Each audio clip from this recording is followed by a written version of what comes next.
আপনারা শুনছেন হিমাদ্রি কিশোর দাশগুপ্তর লেখা অ্যাডভেঞ্চার সমগ্র চয়ন রায়ের কণ্ঠে। ম্যামথের খোঁজে, পর্ব ১। এটাই এ তল্লাটে মানুষের শেষ বসতি।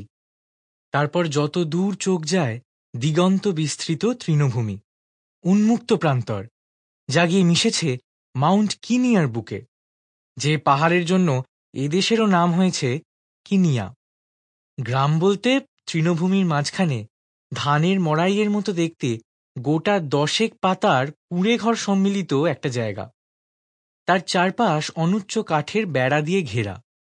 জনসংখ্যা নারী পুরুষ শিশু মিলিয়ে খুব বেশি হলে 50 জন হবে। মাসাই উপজাতিদের গ্রাম টেম্বো। এই গ্রামের নাম টেম্বো হবার পিছনে এক বিশেষ কারণ আছে। সোয়াহিলি ভাষায় টেম্বো শব্দের অর্থ হাতি। কিনিয়াতে যারা হাতি সন্ধানে আসেন, তা তারা পর্যটক বা শিকারী যাই হন না কেন, তাদের ঠিকানা হয় এই গ্রাম। এই গ্রামের পর যে বিস্তীর্ণ উন্মুক্ত ভূখণ্ড রয়েছে, সেখানে ঘুরে বেড়ায় মহামাতঙ্গর দল। জুতবদ্ধ অবস্থায় অথবা একাকী তারা বিচরণ করে মাউন্ট কিনিয়ার পাদদেশের এই অঞ্চলে। হাতি কিনিয়ার অন্যত্রও দেখা যায়, এই দেশে তো আর হাতির অভাব নেই। কিন্তু এ তল্লাটে যে বুশ এলিফ্যান্টের দেখা মেলে, তারা সত্যিই মহাকায়, আর তেমনই তাদের দন্তবাহার, যার আকর্ষণে তথাকথিত সভ্য পৃথিবীর মানুষ পৃথিবীর এই প্রান্তসীমায় ছুটে আসে। হেরম্যান আর সুদীপ্ত পালা করে তাদের ল্যান্ড রোভার গাড়িটা চালিয়ে এনেছে। দীর্ঘ যাত্রাপথের শেষে ত্রিপলের ছাউনি দেওয়া তাদের ধুলো মাখা গাড়িটা যখন গ্রামের ভিতর প্রবেশ করল, তখন সূর্যদেব তার শেষ আলো ছড়াচ্ছেন সাভানা তৃণভূমি ঘেরা গ্রামের ওপর। সুদীপ্তরা গাড়ি থেকে নামতেই একদল মাসাই এসে ঘিরে দাঁড়ালো তাদের। দীর্ঘকায়, মেদহীন, পেশিবহুল চেহারা তাদের। কোটি দেশে লজ্জা নিবারণের জন্য লাল বস্ত্রখণ্ড, কারো কারো বাহুতে ধূসর বর্ণের লোমের গোছা বাঁধা, সিংহর লোম। শুধুমাত্র একটা বর্ষা সম্বল করে সিংহ শিকার করতে পারে এই মাসাই জনগোষ্ঠীর লোকেরা। মাসাইদের ভিড়ের মধ্যে থেকে একটা লোক বেরিয়ে এসে সুদীপ্ত আর হেরম্যানের মুখোমুখি দাঁড়াল।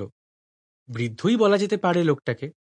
তার ডান বাহুতে সুঁড় সমেত একটা হাতির মাথার উল্কি আঁকা, হাত আর পায়ের গোছে সিংহর লোম বাঁধা, গলায় ঝুলছে বেশ কয়েকটা পাথরের মালা। সুদীপ্তদের ভালো করে দেখে নিয়ে লোকটা তাদের প্রশ্ন করল, তোমরা কি হাতি শিকার করতে এসেছ? গাইড লাগবে? লোকটা ইংরেজি জানে, ইংরেজিতে প্রশ্ন করল সে। লোকটার এ প্রশ্ন করার পিছনে বিশেষ কারণ আছে। আফ্রিকার বিভিন্ন দেশে বর্তমানে শিকার নিষিদ্ধ হলেও কিনিয়াতে কিন্তু মাঝে মাঝে হাতি শিকারের পারমিট দেওয়া হচ্ছে। গত 20 বছরে হাতির সংখ্যা অস্বাভাবিক বৃদ্ধি পেয়েছে কিনিয়াতে। খাদ্য অন্বেষণে মাঝে মাঝেই তারা হানা দেয় লোকালয়, বিশেষত জঙ্গল অধ্যুষিত গ্রামগুলোতে। তার ফলে মানুষের জীবনহানিও হয় মাঝে সাঝে। সেই ক্ষয়ক্ষতি কমানোর জন্যই এই সিদ্ধান্ত। তাছাড়া শিকারীদের হাতি শিকারের অনুমতিপত্র দেবার বিনিময়ে মোটা অংশের টাকাও জমা পড়ে রাজকোষে। বৃদ্ধ মাসাইয়ের প্রশ্নের জবাবে হেরম্যান বললেন, না, আমরা শিকার করতে আসিনি।